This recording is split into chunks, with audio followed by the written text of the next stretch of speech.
Eu tenho uma guerra contra a fome no meu Brasil. E essa guerra eu vou vencer. E vencemos. E agora estamos vencendo outra vez. Em 1 ano e 9 meses de governo, tiramos 24 milhões de pessoas da fome e vamos entregar esse país com todo mundo tomando café, almoçando e jantando todo santo dia. Leila do Vôlei, a craque. Perfeito, presidente. Presidente, agora, voltando para o Brasil, agora em novembro nós vamos ter a COP29 em Baku, no Azerbaijão. O ano que vem vamos ter... O Brasil será o palco do mundo. O ano que vem o Brasil, COP30 no Pará. Qual que é a sua expectativa? Porque, assim, nós fizemos uma audiência no Senado Federal e a expectativa da delegação, daqueles que irão representar o Brasil agora em Baku, é a questão do financiamento climático, que é importante. O que o senhor espera dos resultados dessa reunião em Baku e qual que é a sua perspectiva, sua expectativa para a COP30 aqui no Brasil? Olha, deixa eu lhe falar uma coisa. Eu posso falar muito daquilo que eu quero que aconteça no Brasil. Primeiro, você vai dizer para o mundo, né? Primeiro porque o Brasil tem muita responsabilidade nessa questão climática. E o Brasil tem muita chance extraordinária que nós nunca tivemos. Olha, quando você pensa na questão climática, você pensa na questão da não, poluição do planeta, da não emissão de gás de efeito estufa, do não desmatamento. Você vai precisando numa agricultura de baixo carbono, você vai precisando, numa indústria de baixo carbono, você vai pensando numa série de coisas, inclusive na questão dos combustíveis fósseis, que você tem que pensar. Mas você tem que pensar numa coisa chamada transição energética. E nessa questão da transição energética, o Brasil é imbatível. O Brasil é imbatível pelo tamanho do seu território, pela quantidade de sol, pela quantidade de vento, porque nós vamos fazer muita energia solar, muita energia eólica, muita biomassa e muito hidrogênio verde. Além do que, o Brasil é um país que tem 90% da sua matriz energética elétrica limpa. E o Brasil tem 50% de toda a energia elétrica limpa, enquanto o mundo tem só 15%. E o Brasil produz etanol desde 1974. E o Brasil vai ser campeão da produção de biodiesel. Então a gente vai ter tudo que o mundo precisa. A gente vai ter hidrogênio verde, a gente vai ter energia eólica, a gente vai ter energia solar, a gente vai ter energia de biomassa, a gente vai ter biodiesel, vai ter etanol de segunda, de terceira geração. E agora o carro elétrico. Então, o Brasil pode servir de exemplo para o mundo. É isso que eu quero mostrar na cidade de Belém, no estado do Pará, o ano que vem. Ou seja, o mundo, faz muito tempo que o mundo fala da Amazônia. Então, quando nós decidimos colocar Belém como sede, da COP, é porque a gente quer que a Amazônia fale para o mundo. Vamos ouvir.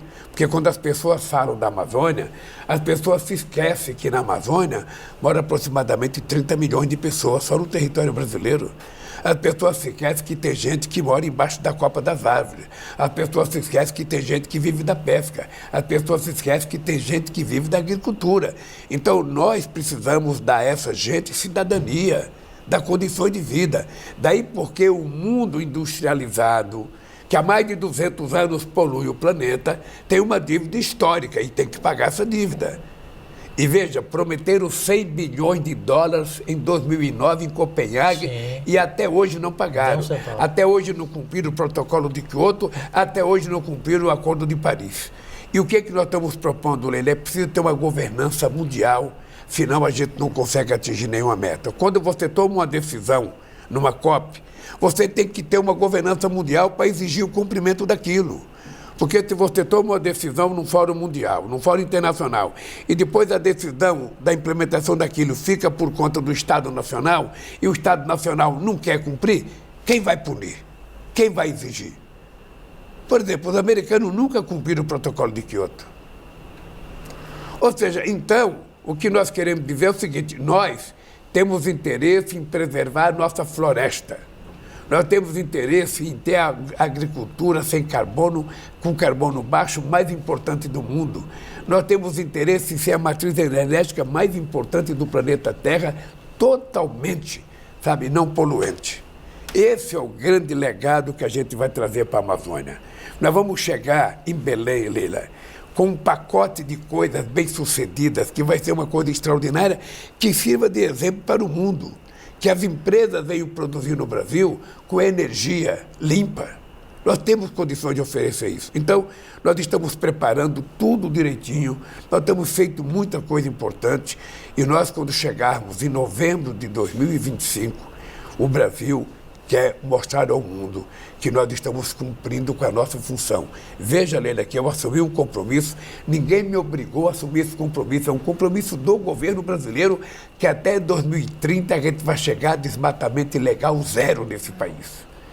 E nós temos que convencer a sociedade que manter a floresta em pé pode ser mais rentável do que derrubar uma árvore para criar um boi ou para plantar um pé de soja. Sabe, a gente precisa provar para a sociedade isso e precisa mostrar o resultado. Não adianta eu falar e não entregar. Então o mundo rico precisa pagar. Eles precisam pagar. Porque ele já é terminado com a floresta no seu país, ele já polui o planeta há 200 anos e nós estamos começando agora.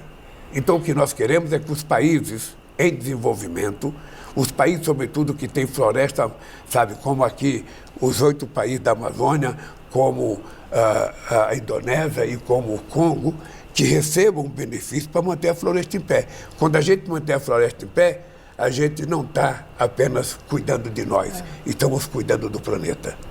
Nós vamos fazer uma coisa muito boa. Agora, eu queria dizer uma coisa, Leila, já que você falou, e eu estou na frente de 2 senadores, eu queria dizer que eu sou muito agradecido ao Senado e à Câmara, porque até agora, quando eu ganhei as eleições, o Lula vai ter muita dificuldade, o Lula só tem 9 senadores em 81, o Lula só tem 70 deputados em 513. Eu vou te dizer uma coisa, que eu sou agradecido e quero, agradecendo vocês, eu quero estar agradecendo ao Senado, mesmo aqueles que votaram contra, porque os que votam contra também contribuem. O voto dele fortalece a democracia e fortalece a pluralidade. Então, é o seguinte, vocês nos ajudaram a chegar onde nós chegamos. Vocês aprovaram quase tudo que nós queríamos que fosse aprovado. Economicamente, tudo. Tem coisa que não é aprovada porque também o governo não pode querer achar que é o dono da verdade, tudo que ele manda é aprovado do jeito que a gente manda. Claro. Não. A gente manda uma proposta, o Congresso pode achar que não é a melhor e pode mudar algumas coisas. E o governo tem que entender que o jogo democrático é assim mesmo.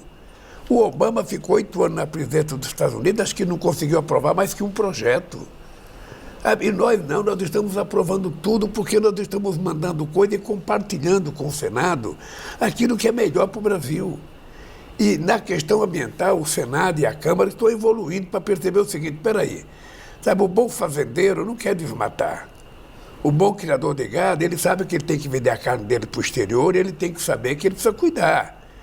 Sabe? O cara que planta soja, que planta milho, que planta feijão, ele sabe que ele quer vender para o exterior, ele vai ter que tomar cuidado. Então, esses empresários estão ficando mais modernos, mais civilizados, mais democráticos, mais humanistas e mais ambientalistas. Adotando práticas sustentáveis. Que ele corre o risco de não conseguir vender sua soja.